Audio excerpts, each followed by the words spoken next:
नमस्कार, मी संकेत Deshpande. Top news मराठीच्या या मॉर्निंग महाराष्ट्र या खास लाईव्ह कार्यक्रमामध्ये आपल्या सर्वांचं स्वागत. आज आपला विषय आहे, अखेर अजित पवार हे रिचेबल झालेले आहेत.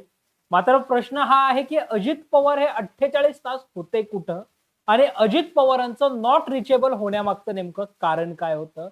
या अगोदर अजित पवार किती वेळा नॉट रिचेबल झाले होते? आता नेमकं नॉट रिचेबल अजितदादा का झाले? नेमकी राजकीय स्थिती काय आहे? या सगळ्या विषयावर जे आहे ते आपण या लाईव्ह कार्यक्रमाच्या माध्यमातून, या खास कार्यक्रमाच्या माध्यमातून जे आहे ती चर्चा करणार आहोत. साधारणतः 23 नोव्हेंबरला जो आहे तो महाराष्ट्र विधानसभा निवडणुकीचा निकाल लागला. 232 जागा महायुतीच्या पारड्यामध्ये आल्या, तर एकट्या अजित पवारांच्या राष्ट्रवादी काँग्रेस पक्षाच्या 41 जागा ज्या आहेत त्या विजयी झाल्या. महायुतीमध्ये जर आपण पाहिलं तर अजित पवारांच्या वाट्याला 55 जागा आल्या होत्या. 55 पैकी 41 जागा ज्या आहेत त्या अजित पवारांच्या राष्ट्रवादीच्या निवडून आल्या. त्यानंतर 5 डिसेंबरला जो आहे तो मंत्रिमंडळात, म्हणजे देवेंद्र फडणवीसांनी मुख्यमंत्री पदाची, एकनाथ शिंदे अजित पवारांनी उपमुख्यमंत्री पदाची शपथ घेतली. अजित पवारांनी तर 6व्यांदा उपमुख्यमंत्री पदाची शपथ घेतली आणि एक वेगळा रेकॉर्ड जो आहे तो तयार केला. या अगोदर गोवा राज्याचे उपमुख्यमंत्री विप्लव डिसूजा यांनी 4 वेळा शपथ घेतली होती. तो उपमुख्यमंत्री पदाची सर्वाधिक शपथ घेण्याचा विक्रम जो आहे तो विप्लव डिसूजा यांच्या नावावर होता. मात्र त्यानंतर आता राज्याचे उपमुख्यमंत्री अजित पवार यांनी 6 वेळा शपथ घेत एक वेगळा विक्रम जो आहे, उपमुख्यमंत्री पदावर सर्वाधिक काळ राहणारी व्यक्ती, असा विक्रम जो आहे तो विक्रम प्रस्थापित केला. त्यानंतर साधारणतः 10 दिवसांनी, म्हणजे 15 डिसेंबरला राज्य मंत्रिमंडळाचा पहिला विस्तार झाला. 39 मंत्र्यांनी या विस्तारामध्ये शपथ घेतली. 33 कॅबिनेट मंत्री आणि 6 राज्यमंत्री असे साधारणतः या मंत्रिमंडळामध्ये पाहायला मिळाले. मुख्यमंत्री आणि दोन्ही उपमुख्यमंत्री धरून साधारणतः 42 जणांचं मंत्रिमंडळ जे आहे ते अस्तित्वात आल्याचं पाहायला मिळालं. मात्र हे अधिवेशन सुरू आहे, मंत्रिमंडळाचा विस्तार होतोय आणि तेवढ्यातच एक बातमी येऊन धडकली की राज्याचे उपमुख्यमंत्री अजित पवार हे नॉट रिचेबल झालेत. अजित पवार विधिमंडळ कामकाजामध्ये समाविष्ट होत नाहीयेत. या सोबतच राज्याचे महामहिम राज्यपाल सी.पी. राधाकृष्णन यांनी काल जे संपूर्ण सगळ्या आमदारांसाठी जे स्नेहभोजन आयोजित केलं होतं नागपूरच्या राजभवनावर, त्या स्नेहभोजनालाही अजित पवार हे अनुपस्थित होते. अजित पवारांच्या अनुपस्थितीची चर्चा जी आहे ती होताना पाहायला मिळत होती. आणि त्यामुळे अजित पवार गेलेत कुठं? अजित पवार काय करतायत? अजित पवारांचं चाललंय काय? अजित पवार नॉट रिचेबल अशा बातम्या ज्या आहेत त्या येऊन धडकत होत्या. मात्र जर आपण पाहिलं तर या अगोदर सुद्धा साधारणतः 7 ते 8 वेळा अजित पवार हे नॉट रिचेबल झालेले आहेत आणि त्यावेळी राजकीय घटना घडामोडी वेगवेगळ्या पद्धतीने घडताना आपण पाहिलेल्या आहेत. 2019 मध्ये जेव्हा राज्यात महाविकास आघाडीची सत्ता स्थापन होत होती, काँग्रेस, राष्ट्रवादी, शिवसेना अशा बैठका सुरू होत्या.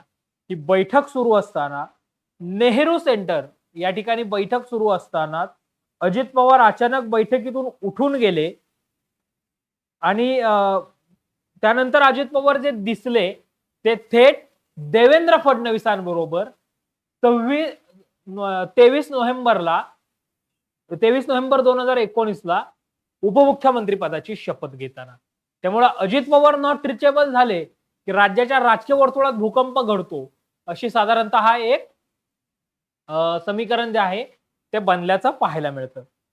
त्यानंतर पुढे जर आपण पाहिलं तर 2019 ला आमदारकीचा राजीनामा अजित पवारांनी दिला. म्हणजे विधानसभा निवडणूक लागण्यापूर्वी जो काही अजित पवारांनी उपमुख्यमंत्री आमदारकीचा राजीनामा दिला होता, त्यानंतर अजित पवार हे नॉट रिचेबल झाले होते. आणि त्यानंतर जेव्हा अजितदादा रिचेबल झाले 24 ऑक्टोबर 2019 ला महाराष्ट्र विधानसभेचे निकाल जाहीर झाल्यानंतरही अजित पवार हे नॉट रिचेबल झाले होते. बारामतीत खरं तर त्यावेळी 1,65,000 असं सर्वाधिक मतांचं मताधिक्य घेऊन अजित पवार विजयी झाले होते. मात्र त्यानंतर नॉट रिचेबल झालेले अजितदादा पुन्हा ज्यावेळी रिचेबल झाले त्यावेळी अजितदादा म्हटले की मी पण माणूसच आहे की राव, मी आराम करत होतो. त्यानंतर सप्टेंबर 2022 मध्ये राजधानी नवी दिल्लीमध्ये जेव्हा राष्ट्रवादी काँग्रेस पक्षाचं राष्ट्रीय अधिवेशन सुरू होतं, या अधिवेशनातून आपल्याला आठवत असेल सगळ्या प्रमुख नेत्यांची भाषणं झाली आणि ही भाषणं झाल्यानंतर मंचावर उपस्थित असणारे अजित पवार म्हणजे काळा गॉगल, पांढरा जर्द कुर्ता असा अजित पवारांचा पेहराव त्या अधिवेशनामध्ये होता. मात्र अजितदादा अचानकपणे गायब झाले. त्यावेळी प्रफुल्ल पटेलांनी अजितदादा इथंच वॉशरूमला गेलेत असं म्हणून जी आहे ती वेळ मारून नेल्याचंही आपण पाहिलं होतं. आणि त्यानंतर तर अजित पवार हे महायुती सरकार बरोबरच आल्याचं आपण पाहिलं. अजित पवारांनी उपमुख्यमंत्री पदाची शपथ जी आहे ती घेतल्याचं पाहायला मिळालं.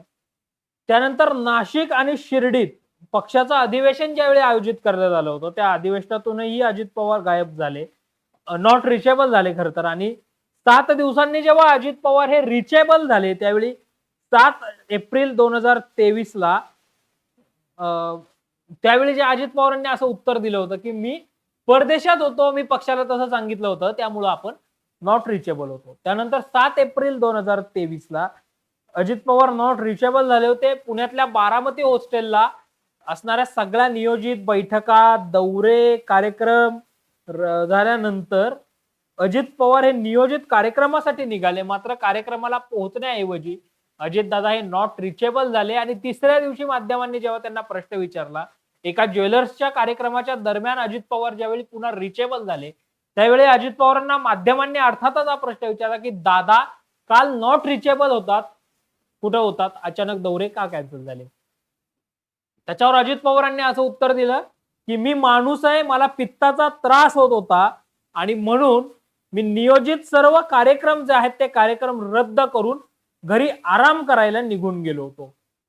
आराम करत होतो, त्यानंतर आराम करून आज बरं वाटल्यानंतर मी पुन्हा माझे नियोजित कार्यक्रम जे आहेत ते सुरू केले असं अजित पवारांनी यावेळी सांगितल्याचं पाहायला मिळालं होतं. त्यामुळे आता जर आपण पाहिलं तर हा सगळा घटनाक्रम जो आहे तो Ajit Pawar not reachable, reachable, मग काय झालं हे आपण पाहिलं. आता आपण जर विचार केला, आपण जर चर्चा केली तर आता अजित पवारांचं नॉट रिचेबल होण्यामागचं नेमकं कारण काय असावं? अजित दादा आत्ता नॉट रिचेबल का झालेत? तर याचं कारण आपल्याला असं सांगता येईल की 15 डिसेंबरला राज्य मंत्रिमंडळाचा विस्तार झाला आणि अजित पवारांनी खांदेपालट करत नव्या चेहऱ्यांना संधी दिली, ज्याच्यामध्ये इंद्रनील नाईकांना जे पुसद विधानसभा मतदारसंघातून दुसऱ्यांदा आमदार म्हणून विजयी झाले त्यांना राज्यमंत्री पदाची संधी अजित पवारांनी दिली. माणिकराव कोकाटे सिन्नर विधानसभा मतदारसंघातून दुसऱ्यांदा निवडून आले, त्यांना अजित पवारांनी कॅबिनेट मंत्री पदाची संधी दिली. वाई महाबळेश्वर खंडाळा मतदारसंघातून हॅट्रिक मारलेल्या मकरंदाबा पाटलांना कॅबिनेट मंत्रिपदाची संधी अजित पवारांनी दिली. हे नव्या नेतृत्वाला संधी देत असताना अजित पवारांनी काही जुन्या नेत्यांचा पत्ता मंत्रिमंडळातून कट केल्याचं पाहायला मिळतं. मग प्रमुख नाव घेतलं तर छगन भुजबळ, दिलीपराव वळसे पाटील, धर्मराव बाबा आत्राम, अनिल भाईदास पाटील, संजय बनसोड या 5 चेहऱ्यांची जी आहे ते अजित पवारांनी मंत्रिमंडळातून त्यांचा पत्ता कट केला, नव्या चेहऱ्यांना संधी दिली. मग छगन भुजबळ जे आहेत ते कुठेतरी अस्वस्थ झाल्याचं पाहायला मिळालं. छगन भुजबळांनी अधिवेशन सोडलं. छगन भुजबळ थेट नाशिकला पोहोचले. नाशिकला पोहोचल्यानंतर त्यांनी मी काय खेळणं आहे का असं म्हणून आपला म्हणजे तुम्ही उठ म्हटलं की उठायचं, बस म्हटलं की बसायचं, मी काय खेळणं आहे का असं अजित पवार ना उद्देशून छगन भुजबळ जे आहेत ते म्हटल्याचं पाहायला मिळालं होतं. आणि त्यामुळे जर आपण पाहिलं तर छगन भुजबळांची नाराजी जी आहे ती आता आपल्याला पाहायला मिळते. छगन भुजबळांचे कार्यकर्ते, अखिल भारतीय समता परिषदेचे कार्यकर्ते असतील, हे सगळे कार्यकर्ते जे आहेत ते आक्रमक झाल्याचं पाहायला मिळतंय. अजित पवारांच्या पुतळ्याला ठिकठिकाणी जोडे मारो आंदोलन जे आहे ते सुरू असल्याचं पाहायला मिळतंय. मग पक्षाकडनं पक्षाचे जे ज्येष्ठ नेते आहेत ते वारंवार असं सांगताना पाहायला मिळतंय की खरं तर पुतळ्याला जोडे मारण्याचं काम जे आहे ते करू नये. अजित पवारांनी सगळ्या नेतृत्वाला संधी दिल्याचं पाहायला मिळतंय. छगन भुजबळांनी जेव्हा नाराजी व्यक्त केली होती त्यावेळी छगन भुजबळ असं देखील म्हटले होते, जहां नहीं चाइना वहां नहीं रहना. त्यामुळे छगन भुजबळ वेगळी भूमिका घेऊ शकतात. कारण या सगळ्यामुळं अजित पवार हे नॉट रिचेबल झालेत का असा प्रश्न जो आहे तो प्रामुख्याने उपस्थित होताना पाहायला मिळत होता. मात्र आज अधिवेशनाचा तिसरा दिवस आहे. बीड परभणीच्या घटनेसह 35,000 कोटी रुपयांच्या पुरवणी मागण्या ज्या विधानसभेत मंजूर झालेल्या आहेत, पैकी 1400 कोटी रुपये जे आहेत ते लाडकी बहीण योजनेसाठी देण्यात आलेले आहेत. तर या अनुषंगाने जी चर्चा अधिवेशनामध्ये होत आहे, या अधिवेशनामध्ये आज अजितदादा सहभाग घेतील असं बोललं जातंय. सोबतच काही वेळामध्ये विधान परिषदेच्या सभापती पदाचा अर्ज हे भाजपाचे नेते, माजी मंत्री कर्जत जामखेडचे माजी आमदार विधानसभेचे प्राध्यापक राम शिंदे हे अर्ज भरतायत. त्यामुळे या कार्यक्रमालाही अजित पवार जे आहेत ते उपस्थित राहतील असं बोललं जात आहे. 48 तासानंतर अजित पवार हे आज विधानसभेच्या कामकाजामध्ये सहभाग घेणार आहेत. याशिवायच ते राम शिंदे यांचा अर्ज भरच्या कार्यक्रमाच्या वेळी देखील उपस्थित राहतील अशी साधारणतः एक शक्यता वर्तवली जाते. मात्र या 3 दिवसामध्ये अजित पवार नॉट रिचेबल का झाले? अजित पवार कोणता वेगळा विचार करतायत का? अजित पवारांच्या मनामध्ये नेमकं काय चाललंय? या प्रश्नाचा खुलासा जो आहे तो स्वतः अजित पवार जे आहेत ते करण्याची शक्यता आहे आणि पुढच्या काही दिवसामध्ये या प्रश्नाची उत्तरं देखील महाराष्ट्राला मिळतील अशी साधारणतः शक्यता आहे. त्यामुळे पाहूयात की अजितदादा 3 दिवस का नॉट रिचेबल होते, त्याच्यावर आता अजित पवार काय खुलासा करतात हे सगळं पाहणं इंटरेस्टिंग तितकंच महत्वाचं असणार आहे. अशाच ताज्या आणि महत्वपूर्ण बातम्यांसाठी पाहत रहा टॉप न्यूज मराठी. आपला महाराष्ट्र, आपली बातमी.